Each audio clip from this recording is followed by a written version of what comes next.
Shri Ritabrata Banerjee, 12 minutes में है आपका।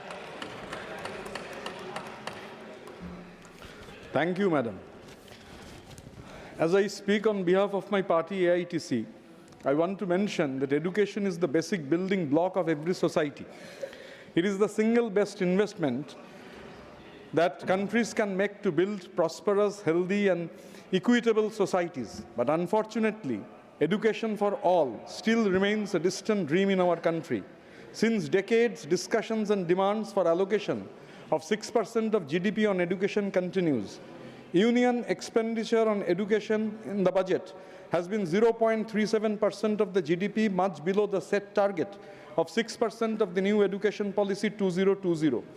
Ensuring equitable access to quality education is one of the greatest challenges facing the country. 80% of our youth are unemployed. 1 in every 3 youth are neither in education, employment, or training. 93% of the workforce, contributing to more than 50% of our GDP, is employed in the unorganized sector, madam, with no job security, social security, and are deprived of statutory benefits. Now, as we discuss education, Honorable Minister is here. Now I want to mention, without any consultation with the state governments, the NEP has been forcibly thrusted upon the states. Our state government was forced to start the 4 years graduation course with interdisciplinary and multidisciplinary framework so that the students of the state don't lag behind or suffer as far as the all India perspectives are concerned. But the huge infrastructural expenditure that the state government is incurring is not borne by the central government. Leave aside the allocation for meeting such huge expenses, the union government is completely silent about the areas from where this huge expenditure will be met.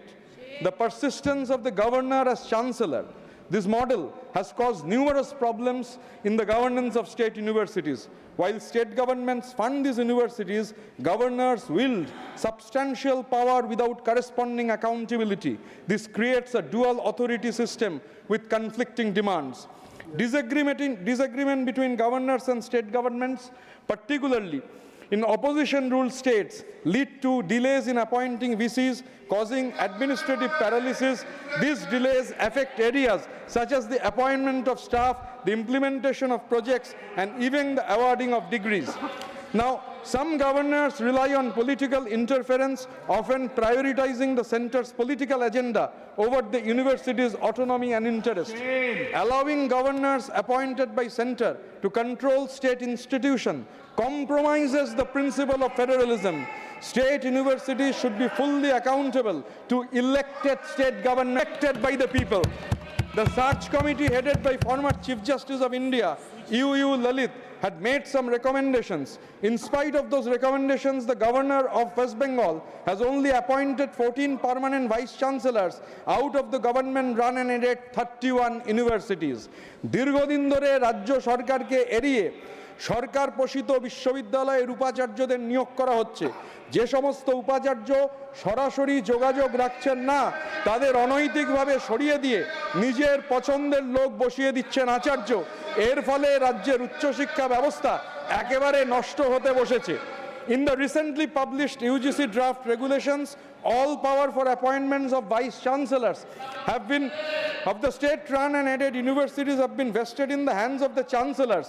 The governors who are the chancellors are completely ignoring the elected state governments. Literally all powers are centralized in the hands of the union government, though education is not in the central list.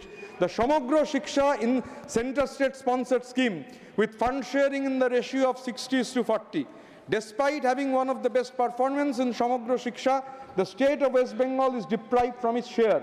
The minutes of program approval board of Shamagro Shiksha reveals that Government of India has recommended rupees 2629 crore of budgetary outlay for 23-24 for the state, out of which the Government of India's share was 1745.78 crore.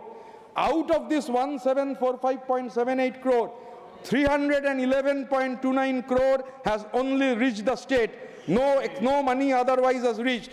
Despite a number of communications repeatedly from the state government, the Government of India has not released any funds. The Government of India did not release its share to the tune of 1433.71 crore in 23-24 and zero allocation in 24-25 till date. It will not be out of place to mention that the government of India has not released cumulatively rupees 3180.31 crore during 23-24 and 24-25 respectively to the state of West Bengal. The government of West Bengal under Mamata Banerjee is instead releasing its state share of 40% as well as additional allocation to the Samagro Shiksha Society to ensure that the wages and salaries are given in time to the Samagro Shiksha employees. Composite grant to schools and other student-centric incentives. The non-release of funds by the government of India, despite cleared by Ministry of Finance in favor of state of West Bengal, is a clear sign of deprivation of our people and is depriving our people from the right of education, and this is a clear violation of act framed by the Parliament. Now we are learning from the media that due to the non-signing of MOU by the government of West Bengal for PM-SHRI, PM School for Rising India scheme, which is a separate scheme with separate guidelines, separate budget, separate SNA account, the fund release under Samagro Shiksha has been stopped. Now, the state has raised its objection to the scheme, having name as PM-SHRI, despite fund sharing of 60:40. Secondly, there is no mention in the guideline of Samagro Shiksha that signing of MOU for PM-SHRI is a precondition for release of funds under Samagro Shiksha scheme, which is designed under Right of Children to Free and Compulsory Education Act 2009. The new centrally sponsored scheme has been framed with funding pattern 60-40, and this is a scheme actually the government of India wants to create pressure on the states so that the states accept the scheme designed to implement priorities which are not agreeable to the state government. Now, the ideas of the ruling class, madam, are in every epoch the ruling ideas. The class which has at its dispensation the means of material production also in turns controls the means of mental production. This is pretty clear. When I heard Mr. Ghanashyam Tiwari speaking, I remembered these words because the NEP 2020 speaks of promoting critical thinking, scientific temper and constitutional values. Now we have cut down what we have cut down from our texts. We have cut down the periodic table. We have cut down Darwin's theory of evolution. We have cut down the theorem of Pythagoras. We are going on cutting down. We have cut down Michael Faraday's contribution to scientific understanding of electricity and magnetism. This has been removed. Even as thousands of scientists across the country have protested, the NCERT are not paying any heed. Now, sir, Madam, I want to mention, in 2018, Minister of State, then Minister of State of Higher Education, Satyapal Singh, baffled the scientific community by demanding that the theory of evolution be removed from school curriculum because no one ever saw an ape turning into a human being. Other political leaders from the ruling dispensation came to his defense in the social media. The National Council of Educational Research and Training has decided to omit the chapter of the periodic table, telling that this is a rationalization exercise. I want to know from the Honorable Minister, what does this rationalization exercise means of omitting the periodic table from the curriculum? Now the Council also has deleted chapters, democracy and diversity, popular struggles and movements, political parties and challenges to democracy. Now, sir, madam, I come to the very important point of educational institutions run by the minorities. There are 54,000 educational institutions run by the Christian community in our country.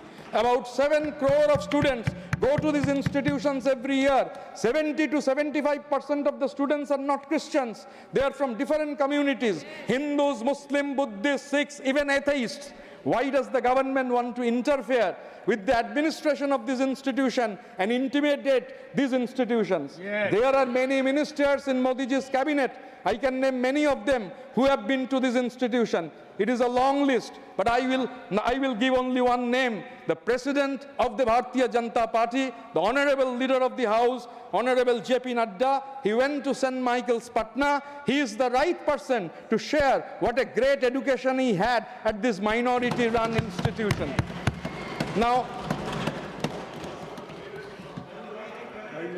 Let me finish. Okay, sorry. I correct it, sir. Now, how is India described? How is India described? Sir, as India was described by our first Prime Minister, Pandit Jawaharlal Nehru, Nehru said in his discovery of India, Nehru invoked the very evocative idea of the palimpsest.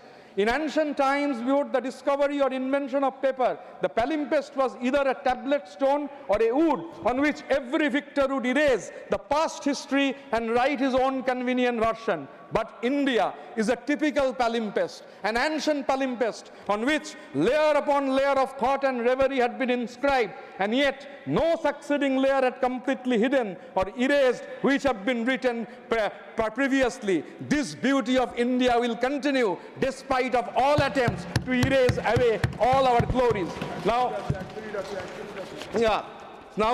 lastly, I have a minute left. So lastly, I want to mention the Uttar Pradesh government. Uttar Pradesh government has revised the syllabus, and in the revision of the syllabus, the Uttar Pradesh government have excluded Rabindranath Tagore. Rabindranath Tagore has been excluded from the syllabus of the Uttar Pradesh government. An elected state government has every right of doing it. It is their prerogative. They probably think that Rabindranath can be replaced by Ramdev. I have no problem. The UP government thinks that Rabindranath can be replaced by Ramdev. The true polymath, accomplished musician and artist. Madam, I crave your indulgence. I will take a minute more. The true polymath, accomplished musician and artist, an electric philosopher and a passionate political activist, Rabindranath advocated the integrity of education and culture. The people who are dropping him from textbooks are the ones who are dictating that we can't eat fish on particular days of the month. Ancestors of Rabindranath and of us have been eating fishes for 5,000 years. It is in our DNA. The problem is, madam, some people don't understand the pulse of Ma Mati Manush. Ma Mati Manush means mother, land and people. Along with Ma Mati Manush comes Ma Mati Manush and Mach. That means Ma Mati Manush and fish. Tagore, I will just quote a line of Tagore. Tagore had said, they have deleted Tagore. It was Tagore who said, it was Tagore, Ami Prithibir Kobi, Jeta tar joto uthe dhoni, Amar Bashir Shure, Shara tar jagibe takhoni. I am the poet of the world. Each and every sound that originates in any corner of the world will be reciprocated. Dr. Kanimoji ABN Somu.